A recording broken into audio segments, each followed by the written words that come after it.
Okay, சந்தோஷத்தை மகிழ்ச்சியை கொஞ்சம் அனுபவிக்கிறேன். இதுக்காக எவ்வளோ நாள் போராட்டம் பண்ணீங்களா? Good morning leaders. Good morning. என் பேர் சசிகலா அன்பராஜா, வெஸ்டீஜில் கிரவுண்ட் டைரக்டர் லெவலில் இருக்கேன். இந்த அற்புதமான புனிதமான வியாபார வாய்ப்பை கொடுத்த கண்ணன் அப்பாவுக்கும், சந்திரா மேடமுக்கும், கற்பக மேடமுக்கும் என் மனமார்ந்த நன்றி நான் தெரிவிச்சுக்கிறேன். அது மட்டும் இல்லாமல் என்னுடைய லைன் ஆஃப் த ஸ்பான்சர் எடுத்துக்கிட்டிங்கன்னா, இன்னைக்கு விக்டோரியா மேடமாக இருக்கட்டும், மோகன்தாஸ் சாராக இருக்கட்டும், அதுக்கப்புறமா நம்ம அருணாச்சலம் சாராக இருக்கட்டும், லக்ஷ்மி குபரன் சாராக இருக்கட்டும், சாய்கண்ணா சாராக இருக்கட்டும், அதுக்கு மேலே நம்ம கிரேட் மென்டர் நம்மளுடைய Guru Rajan sir. Line of the sponsor யாரையும் விடலைல்ல. ஏன்னா இன்னைக்கு ஒவ்வொருத்தருமே எனக்கு ஒவ்வொரு இடங்கள்ல இன்னைக்கு பக்கபலமாக இருந்து எங்களுக்கு ஐடியாஸ் கொடுத்து இந்த அளவுக்கு இங்கே வந்து இந்த மேடையில் நிற்கிறோம்னா அவங்களுக்கு என் மனமார்ந்த சிரம் தார்ந்து என் நன்றி நான் தெரிவிச்சுக்கிறேன்.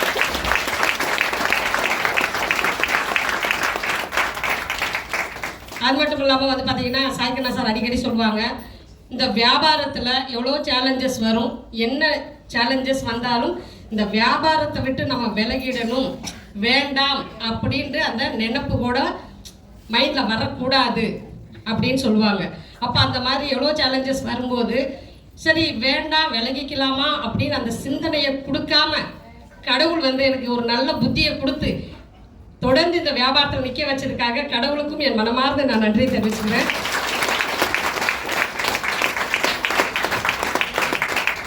அதே மாதிரி என் டீம் பார்ட்னர்ஸ் என்ன பார்த்துருப்பீங்க வீடியோ, போதும்ன்ற அளவுக்கு போதும்ட்டு ஆஃப் பண்ணுங்கப்பா, கை வலிக்குது சார், பாவம் எவ்வளோ நேரம் மைக்கை பிடிச்சி என்ன சவுண்டு வந்து வரலை.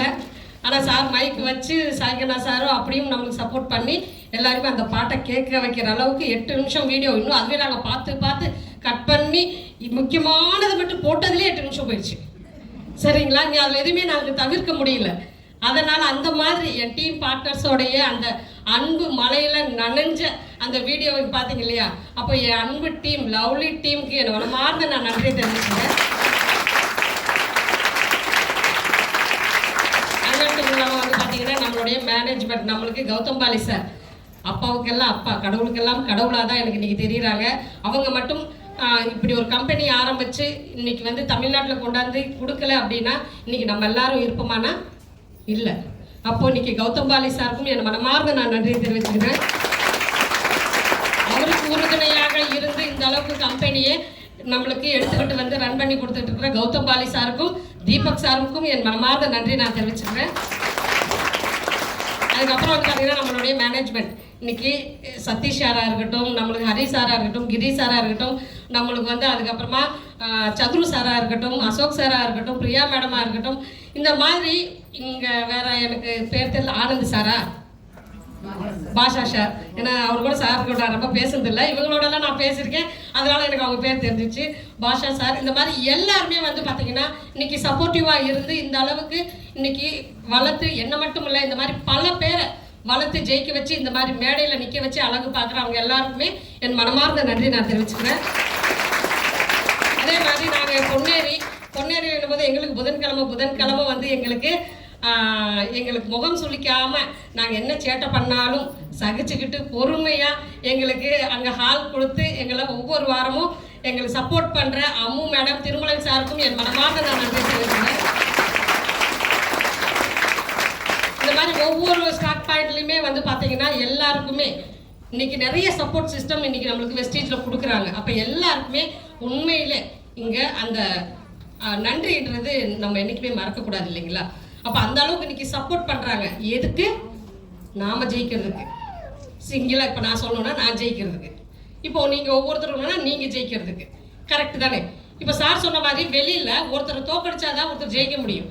ஆனால் இங்கே மட்டும்தான் ஒருத்தரை ஜெயிக்க வச்சு ஒருத்தர் ஜெயிக்கிற விஷயம் வேறு எங்கே கிடைக்கும்? அப்போ வெஸ்டீஜை வந்துட்டு அந்த பிஸ்னஸ் மாதிரி தான் இது 10ஓட 11 இதை பார்க்கலாமா? இது முற்றிலும் வித்தியாசமானது. அப்போ இன்னைக்கு நம்ம ஜெயிக்கிறதுக்கு இன்னைக்கு இவ்வளோ சப்போர்ட் சிஸ்டம் இருக்குன்னா இதை விட வெளியில் வேறு என்னங்க இருக்குது? அப்போ இந்த ஒரு விஷயத்துக்காகவே நீங்கள் வெஸ்டீஜ் எடுத்து இதில் என்ன சேலஞ்சஸ் வந்தாலும் நான் பண்ணுவேன் அப்படின்ட்டு இன்னைக்கு நாங்கள் நின்னதுனால தான் இன்னைக்கு இந்த மேடை எங்களுக்கு சொந்தமாயிடுச்சு. இன்னைக்கு இந்த கார் எடுத்து இன்னைக்கு கியா கேரன்ஸ் 15 லட்ச ரூபாய் மதிப்புள்ள 7 சீட் கார், ஏன்னா ஃபர்ஸ்ட் காரே 7 சீட் காரு எடுத்து அதில் வந்து இன்னைக்கு இது கீழே தான் கார் நிற்கிது. கார் கீ கொஞ்சம் பேக் இருக்குப்பா, ஏன்னா நான் கார் கீ காமிக்கணும் நிச்சயம். இங்கே ஒன்று வச்சிருங்க. ஏன்னா எனக்கு வண்டி ஓட்ட தெரியாது, சாதா ட்ரைவ் பண்ணிட்டு வந்தாங்க என் வண்டியில். அதான் சாதிக்க ஒரு கீ இருக்கு. ஏன்னா இது வெஸ்டீஜ் கார். வண்டி ஓட்ட தெரியாது, கார் ஓட்ட தெரியாது. ஆனால் என் பேர்ல 15 லட்சம் ரூபாய் மதிப்புள்ள கார் கீ பாருங்க இருக்கு. பைக் ஓட்ட தெரியாது, என் பேர்ல பைக்கு. இந்த அதிசயமெல்லாம் எங்க நடக்கும் அப்படின்னா வெஸ்டீஜ் மட்டும்தான் நடக்கும். சரி, எடுத்த உடனே இந்த வியாபாரத்துக்குள்ள வந்த உடனே இந்த இடம் வந்துருமா? நானும் இந்த மாதிரி வந்து பாத்தீங்கன்னா வந்து உட்காரும் போது முதல் மாசம் ஏன் ஹெல்த்துக்கு நான் வாங்கினதுல முதல் மாசம் எனக்கு 76 ரூபாய் வந்துச்சு. அப்ப 76 ரூபாய் வரும்போது அதை சின்ன பணமா நான் பார்த்திருந்தேன்னா நான் இந்த இடத்துக்கு வந்திருக்க மாட்டேன். எனக்கு அது பெரிய பணமா தெரிஞ்சிச்சு. ஏன்னா வீட்டுக்கு வாங்கினாலே வருமானம் கொடுக்க கூட ஒரு கம்பெனி இருக்குன்னா வெஸ்டீஜ் மட்டும்தான். அப்ப இங்க பல பேருக்கு நம்ம சொல்லலாம் தானே, ஷேர் பண்ணலாம் தானே. இப்ப சார் சொல்லுவாங்க எல்லாமே பாரம்பரியம், அது இல்லாம நம்ம வீட்டுக்கு தேவையான எவ்வளவு ப்ராடக்ட் நம்மளுக்கு இருக்கு. அப்போ இதெல்லாமே மற்றவங்களுக்கு சொல்ல ஆரம்பிச்சது வியாபாரமா மாறிச்சு. 2வது மாசம் 236 ரூபாய் இந்த மாதிரி படிப்படியா வளர்ந்து இன்னைக்கு மாதம் லட்சம் ரூபாய்க்கு மேல என்னுடைய அக்கௌண்ட்ல வருமானமா வந்துச்சு. அது மட்டும் இல்லாம சொன்னாங்க இல்லையா சார் வந்து 3 பேரை 10,000 சம்பாதிக்க வச்சா கார் வாங்கலாம். வாங்கிட்டோமா? 6 பேரை 10,000 சம்பாதிக்க வச்சீங்கன்னா வீடு கட்டிடலாம். அப்போ அந்த மாதிரி இன்னைக்கு கிரவுண்ட் டைரக்டர் பொசிஷன்ல இருக்கிறதுனால, ஹவுஸ் ஃபண்ட் ஓப்பன் ஆகுறதுனால இன்னைக்கு 1 கோடி ரூபாய் மதிப்புள்ள இன்னைக்கு வீடும் கட்டி ஒரு வீடு வாடகைக்கு விட்டுட்டு அந்த மேல் போர்ஷன்ல இன்னைக்கு நாங்க இருக்கோம்.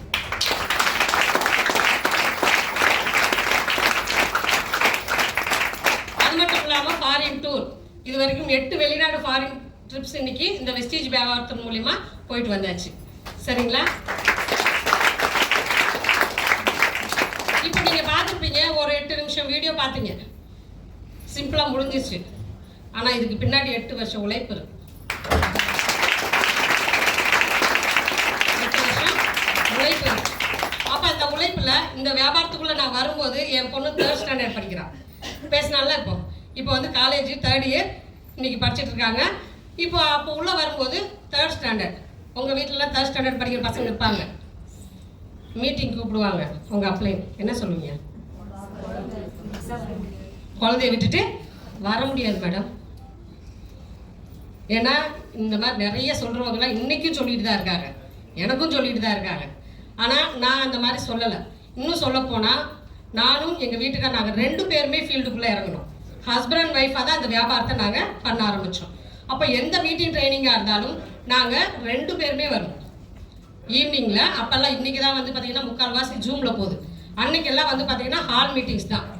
அப்போது ஹால் மீட்டிங்ஸுக்கு ஈவினிங் டைமில் இப்போ கூட வந்துட்டு உமன் சிஎன்டிலாம் அதுக்கப்புறம் வந்தது தானே? அதுக்கு முன்னாடியெல்லாம் கொரோனாக்கு அப்புறம் வந்தது தானே? அதுக்கு முன்னாடி இருந்ததா?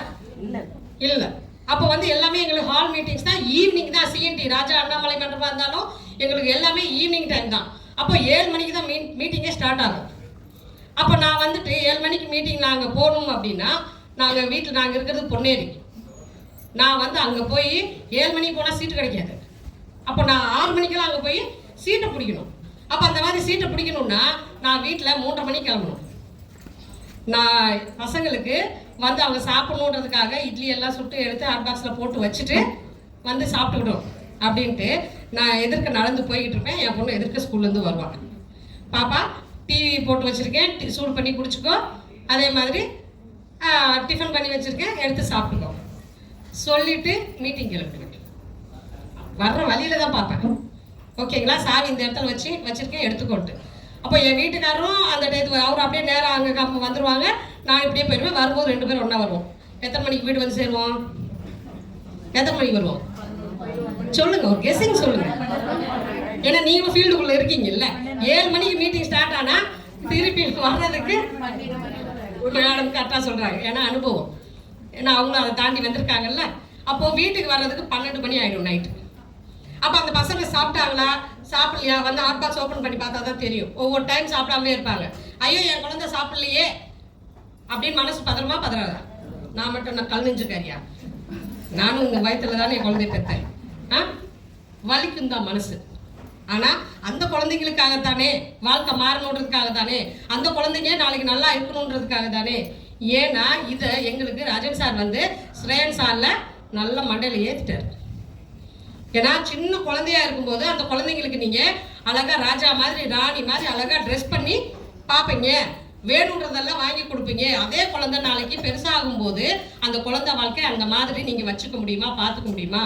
ஆனால் என் பொண்ணை பாருங்க இன்னைக்கு எந்த மாதிரி வாழ்ந்துட்டு இருக்கான்னு ஆண்ட்ரியா மேடமா சொல்லுவார். அப்போ அந்த அப்படியே உள் வாங்கிவாங்க. அப்போ ஆண்ட்ரியா மேடம் மாதிரி என் பொண்ணும் வாழணும் ஆசைமா இருக்காரா? இங்கே இருக்கிற எல்லாரும் அதானே. அப்போ ஆண்ட்ரியா மேடம் மாதிரி நம்ம குழந்தையும் அந்த மாதிரி வாழ்க்கையை அனுபவிக்கணும், தள்ளுறது இல்லை, அனுபவிக்கணும். அப்போ அதுக்கு தான் நம்ம இந்த வியாபாரத்துக்குள்ளே நம்ம இத்தனை மணி ஆனாலும் வந்துகிட்டு இருக்கோம் அப்படின்ட்டு நான் நினச்சிக்கிட்டு என்ன நான் சமாதானப்படுத்திக்கிட்டு திருப்பி என்ன பண்ணுவோம், அதே மாதிரி தான் வீட்டுக்கு ட்ரைனிங் போவோம். அப்போ இன்னைக்கு என் பொண்ணு பேசினால வீடியோவில் என்ன சொன்னா சொல்லுங்க, என்ன சொன்ன? என்னுடைய ட்ரீம் கார் எனக்கு பிடிச்ச கலர்ல இன்னைக்கு நான் எடுத்திருக்கேன், எங்க அம்மா வாங்கியிருக்காங்க. என் பையன் என்ன சொன்னான்? எங்க அம்மா வாங்கின கார்ல, எங்க அம்மா வாங்கின கார்ல இன்னைக்கு நாங்க பயணம் பண்ணிட்டு இருக்கோம். நானும் கூடிய விரைவில் வெஸ்டீஜ்ல நானும் இந்த மாதிரி கார் வாங்குவேன், அந்த நம்பிக்கை எனக்கு இருக்கு. ஏன்னா அவனுக்கு நான் ஐடி போட்டு அவன் பிரான்ச் டைரக்டர் சொன்னான். அந்த ஒத்த வார்த்தை ஏன்னா நான் இப்போ உங்ககிட்ட சொன்னது ஒரு விஷயம் தான் சொல்லியிருக்கேன், லிட்டில் 0.1 ஒரு விஷயம் தான். நான் இந்த இதில் உங்களுக்கு தியாகம்ன்ற விஷயத்தில் ஒன்று சொல்றேன். இன்னும் எவ்வளவோ இருக்கு, 8 வருஷ கதை நான் இங்கே சொல்ல முடியுமா? உதாரணத்துக்கு ஒரு பானை சோறுக்கு ஒரு பருக்க பதம் பண்ற மாதிரி ஒரு விஷயத்த சொல்லியிருக்கேன். அப்போ அவங்க பண்ண தியாகத்துக்கு அந்த ஒத்த வார்த்தையில அந்த கார் எடுத்து கொடுத்து அந்த ஒத்த வார்த்தையில மொத்தத்துக்கு ஈடு கட்டிட்டேன்னா, மொத்தத்துக்கு ஈடு கட்டிட்டேன்னா இனிமே பசங்க வந்துட்டு என் அம்மா வந்து எனக்கு டிஃபன் ஊட்டி விடல, எனக்கு தாலாட்டு பாடல, என்னை தூங்க வைக்கல, எனக்கு ஆம்லெட் போட்டு கொடுக்கல, எனக்கு தோசை ஊற்றி கொடுக்கல, எனக்கு ஊட்டி விடலை அப்படின்னு சொல்லுவாங்களா? அப்போ பசங்க நம்மளுக்கு சப்போர்ட் பண்ணுற டைம், அந்த டயத்தில் நம்ம என்ன பண்ணணும், சரியாக அதை பயன்படுத்திக்கணும். அதை இங்கே ஒவ்வொருத்தரும் அதை தான் நானும் எதிர்பார்க்குறேன். ஏன்னா கண்டிப்பாக நிச்சயமாக உங்களுக்கு ஒரு சப்போர்ட் சிஸ்டம் இல்லாமல் நீங்கள் வீட்டை விட்டு ஒரு படி கூட எடுத்து வைக்க முடியாது. ஏன்னா நிறைய பேர் சொல்லுங்க எங்களுக்கு வீட்டில் சப்போர்ட் இல்லைன்னு. சப்போர்ட் இல்லாமல் முதல்ல உங்களை அனுப்புவாங்களா வெளியில்? அப்போ அவங்க ஏதோ ஒன்று உங்களை திட்டிக்கிட்டோ பண்ணிக்கிட்டோ செஞ்சுக்கிட்டோ எப்படி இருந்தாலும் வெளியே அனுப்புகிறாங்கன்னா மனதளவில் அவங்க உங்களுக்கு சப்போர்ட் பண்ணுறாங்க, மனதளவில் அவங்களுக்கு உங்களுக்கு சப்போர்ட் பண்ணுறாங்க. அந்த சப்போர்ட்டை நீங்கள் சரியாக பயன்படுத்திக்கணும். அப்போ அதை தான் நான் செஞ்சேன். அப்போ இன்னைக்கு என் ஃபேமிலியை என்ன மகாலட்சுமியாக பார்க்குறாங்க. எப்படி பார்க்குறாங்க சொல்லுங்க, எப்படி பார்க்குறாங்க? அப்போ இதே தான் உங்களுக்கும். எனக்கு இன்னும் என்னன்னா இப்போதான் பொறுப்பு அதிகமாக வந்திருக்கு, இப்போதான் பொறுப்பே அதிகமாக வந்திருக்கு. இப்போ என் பசங்களுக்கு நான் அந்த இது பண்ணணும்னு நினச்சேன். ரைட், பெத்த பிள்ளைங்களும் செஞ்சுட்டேன். என் டீம் பார்ட்னர்ஸ் என் பிள்ளைங்க தானே, அவங்கள விட பல மடங்கு இவங்களுக்கு இப்போ நான் என்ன ஈடு கட்ட போகிறேன் அடுத்த பொறுப்பு. ஏன்னா பார்த்தீங்க எங்களுக்கு அது கல்யாணம் ஏதோ இங்கே என்கேஜ்மெண்ட் மாதிரி இருந்ததா இல்லை ஏதோ கார் ஃபங்க்ஷன் மாதிரி இருந்துச்சா? எல்லா மாதிரி கலந்து இருந்தது இல்லை? அப்ப இந்த மாதிரி அன்பு உள்ளங்களுக்கு நான் என்ன பண்ண போறேன்? அப்ப இவங்க கார் எடுத்த போட்டோ இந்த மாதிரி வீடியோ இங்க வரணும், அதுதான் எனக்கு பெருமை. இதெல்லாம் எனக்கு டீம் பார்ட்னர்ஸ் ஒவ்வொருத்தருடைய கார் ஃபங்க்ஷன் போட்டோ இந்த மாதிரி நான் வர வைக்கிறது தான் இன்னைக்கு அடுத்த பொறுப்பா. இன்னைக்கு பெரிய பொறுப்பு எனக்கு அது, கரெக்டுங்களா? அப்ப அந்த மாதிரி அவங்களுக்கு அதுதான் நான் கொடுக்குறேன். அவங்களுக்கு திருப்பி ரிட்டர்ன் கிஃப்ட்னு சொல்லுவாங்கல்ல, அந்த மாதிரி நான் ரிட்டர்ன் கிஃப்ட் அவங்களுக்கு என்ன கொடுக்கணும்னா அதான் கொடுக்கணும். நிச்சயமா கொடுப்பேன். இந்த வருஷம் மட்டுமே ஐஎஸ் டீம்னு இப்போ என்ன இன்பராஜா சசிகலா அப்படின்னு சொன்னா இன்னைக்கு 10 கார் அச்சீவர்ஸ் 10 பேராவதும் இந்த வருஷம் கார் எடுக்கணும் அப்படின்னு இன்னைக்கு ஒர்க் பண்ணிட்டு இருக்கேன். சரிங்களா? நான் ஒரே ஒரு விஷயம் சொல்லி முடிச்சுக்கிறேன். ஏன்னா இன்னைக்கு நம்ம எல்லாருமே இலக்கு வச்சு தான் பயணம் பண்றோம், கரெக்டுங்களா? ஏன்னா இந்த மாசம் நம்ம இதை முடிக்கணும். ஏன்னா அங்கே போய் சேரணும்னா ராஜன் சார் சொல்றாரு, இங்கிருந்து மதுரைக்கு போய் நம்ம சேரணும்னா ஃபர்ஸ்ட் இந்த 10 அடி தூரத்தில் லைட் வெளிச்சத்தில் நம்ம பயணம் பண்ணணும். அடுத்தடுத்து மூவ் ஆக அடுத்து 10 அடி கிடைக்கும். அப்போ அந்த வகையில் பார்க்கும்போது இங்கே ஒவ்வொருத்தருக்குமே ஒவ்வொரு மாதமும் ஒரு கோல் செட்டிங்னு ஒன்று இருக்கும். இருக்குங்களா இல்லையா? ஃபர்ஸ்ட் அதை கிராஸ் பண்ணணும். அதை நான் குவாலிஃபைடு இல்லாமல் அதை கிராஸ் பண்ணணும். ஆனால் நிறைய பேர் ஒரு தவறு எங்கே நடக்குது அப்படின்னா, அதாவது அந்த ஒரு கதை சொல்கிறேனே, இந்த கதை சொல்றேன்னா இதில் எப்படி புரிஞ்சுக்கிறீங்கன்னு கொஞ்சம் பாருங்கள். இந்த கதையில் நான் முடிச்சிடுறேன், சரியா? இந்த கதையோட அதாவது 3 பேர் இருந்தாங்களா ஒரு ஆஃபீஸில், 3 நபர்கள் வேலை பார்த்துட்டு இருந்தாங்க. அந்த 3 ஜென்ட்ஸ், அவங்க அந்த ஜென்ட்ஸ் 3 பேருமே லஞ்ச் டயத்தில் அவங்க ஒன்றா தான் உட்காந்து சாப்பிடுவாங்களாம். அப்போ அந்த மாதிரி சாப்பிடும்போது ஒருத்தர் டிஃபன் பாக்ஸ் ஓப்பன் பண்ணுவாரா, அவருக்கு எப்போ பார்த்தாலும் அதே இட்லி தான். அவர் டிஃபன் பாக்ஸில் இட்லி மட்டும்தான் இருக்கும். இன்னொருத்தர் டிஃபன் பாக்ஸ் ஓப்பன் பண்ணுறாங்க, அவர் எப்பயுமே அவர் டிஃபன் பாக்ஸில் தயிர் சாதம் இருக்குமா. இன்னொருத்தவங்க 3வது ஆளும் அவரு டிஃபன் பாக்ஸ் திறந்தாங்கன்னா அவரோட இதில் எப்பயுமே சப்பாத்தி அதுதான் இருக்குமா. இது 10 வருஷமா இப்படிதான் இருக்கு. எத்தனை வருஷம்? 10 வருஷமா இதே மாதிரி தான். அவருக்கு இட்லி தான், அவருக்கு தயிர் சாதம் தான், அவருக்கு சப்பாத்தி தான். இப்படி வந்துகிட்டு இருக்கு. ஒரு நாள் என்ன பண்ணிட்டாங்கன்னா 3 பேரும் பேசிட்டாங்க, இதோ பாருப்பா, இன்னும் ஒரு 10 நாள் நம்ம பார்ப்போம், இதே மாதிரி வந்துச்சுன்னா நம்ம 3 பேருமே சூசைட் பண்ணி செத்துருவோம். நம்ம 3 பேருமே சூசைட் பண்ணி செத்துடணும், மேலே மாடியில் போய் குதிச்சு செத்துடணும் அப்படின்னு சொல்லிட்டாங்க. சரி, ஒரு ஃபர்ஸ்ட் டே போச்சு, செகண்ட் டே போச்சு, தேர்ட் டே போச்சு, 10வது நாள் எப்படி இருக்கும்? சஸ்பென்ஸா இருக்கா? பக்கு பக்குன்னு இருக்கு. அதே மாதிரி 10வது நாள் ஓபன் பண்றாங்க, அதே இட்லி தான், அதே தயிர் சாதம் தான், அதே சப்பாத்தி தான். டென்ஷன் ஆயிட்டாங்க. உடனே என்ன பண்ணாரு, இட்லிக்காரர் கட கட கட கடன்னு எழுந்திரிச்சு போயிட்டார். தயிர் சாதம் கட கட கடன்னு எழுந்திரிச்சாரு. இவரு 3 பேர் கட கடன்னு மாடிக்கு போனாங்க, ஏறினாங்க, குதிச்சாங்க, செத்து போயிட்டாங்க. 3 பேரையும் ஹாஸ்பிட்டல்ல இது பண்ணிட்டாங்க, கொண்டு போயிட்டாங்க. மார்ச்சரி கொண்டு போவாங்க இல்லையா, போயிட்டாங்க. 3 பேரோடைய ஒய்ஃபுக்கும் ஃபோன் போகுது, அலறி அடிச்சுட்டு ஓடியாராங்க.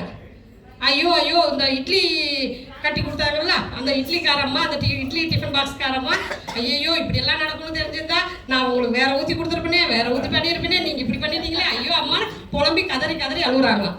அந்த தயிர் சாதம் அவங்க ஒய்ஃபும் அவங்களும் அதே மாதிரி தான், ஐயோ மனுஷா இப்படி எல்லாம் பண்ணுவேன், ஏதோ நான் சும்மா விளையாட்டுக்கு சொல்றியோ பண்றியோ நினைச்சேனே, இப்படி தெரிஞ்சிருந்தா நானும் உனக்கு மாத்தி கொடுத்துருப்பனே அப்படின்னு அவங்களும் அலறாங்க. ஆனா அந்த சப்பாத்தி அவங்க ஒய்ஃப் மட்டும் கம்முன்னு கன்னத்துல வேடி வச்சு கம்முன்னு வேடி பாக்குறாங்க. என்னப்பா இவங்க எல்லாம் இப்படி அலறி அடிச்சு அழுகுறாங்க, ஆனா இந்த அம்மா கொஞ்சம் கூட இதே இல்லாம கம்முன்னு உட்காந்து பாத்துக்கிட்டு இருக்கே, ஏமா உனக்கு வருத்தமே இல்லையா உன் வீட்டுக்காரர் இறந்ததுல, நீ என்ன கல்நெஞ்சு இவ்வளவு கொடூரமானவளா அப்படின்னு கேட்கும்போது அந்த அம்மா சொன்னாங்களாம், அவர் இறந்ததுல தெரியும் நியாயம் இருக்கலாம், இவர் எதிர்க்கலாம், ஆனா இந்த 10 வருஷமா இந்த மனுஷன் தான் டெய்லி சப்பாத்தி மாவு பண்ணிடுறாரு, இவர் தான் சப்பாத்தி சுட்டு கொண்டுட்டு வர்றாரு, அப்புறம் எதுக்கு இவர் செத்தாரு? புரியுதுங்களா? இப்படிதான் கோல் செட்டிங் யார் பண்றது? நம்ம தானே. ஆனா 9ஆம் தேதி பார்ப்போம், அதே 10ஆம் தேதி இங்க மேட்ச் ஆகுது பாருங்க. 9ஆம் தேதி நம்மளுக்கு ஆப் ஓபன் பண்ணா போனஸ் வரும். 10ஆம் தேதி அங்க சூசைட் பண்ணிக்கிற மாதிரி இங்க சூசைட். நான் இனிமே பிசினஸே பண்றது இல்லை மேடம். என்ன போனஸ் வருது சொல்றாங்களா இல்லைங்களா? அதே 10ஆம் தேதி என்ன சொல்றது, கடவுள் திரை விலகினவங்களுக்கு புரிதல் ஏற்படும். இதுக்கு மேல நான் டீப்பா அதுக்குள்ள போல, ஓகேங்களா? பட் இதுதான் இந்த மாதிரி நாமளே இலக்கு நம்மளே வச்சுக்கிட்டு நம்மளே சூசைட் பண்ணிக்கிறது இல்லை. நம்ம நினைச்சா மாற்ற முடியும்ல. சப்பாத்தி மாவு நம்ம தானே பேசுகிறோம்.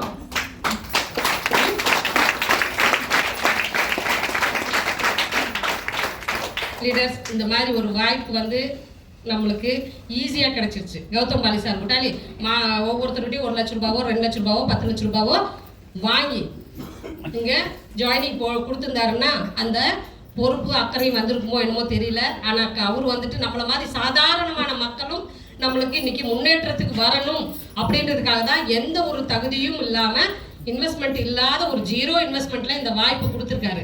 அப்போ அது நம்ம சிம்பிளாக பார்த்துடக்கூடாது. இது வாய்ப்பாக பார்க்காதீங்க, வாழ்க்கையாக பாருங்க. வாழ்க்கையாக பார்த்தீங்கன்னா இந்த மேடை இல்லை, இந்த மாதிரி பல மேடைகள் உங்களுக்காக காத்துக்கிட்டு இருக்கு. சரிங்களா? ஓகேவா? பண்ணலாமா? யாருக்கெல்லாம் கார் வேணும்? எல்லாருக்குமே வேணும். அப்ப இனிமே சப்பாத்தி நீங்க சுடுவீங்களா? சப்பாத்தி இனிமேல் மாவு பேசிக்கும் போது நீங்கள் கரெக்டாக பார்த்து என்ன டிஃபன் வேணுமோ அந்த மாதிரி நீங்கள் இனிமேல் பண்ணிக்கிற மாதிரி தான். கோல் செட்டும் உங்கள் கையில், லீடர் கையில் இல்லை. சரிங்களா? Okay leaders, thank you.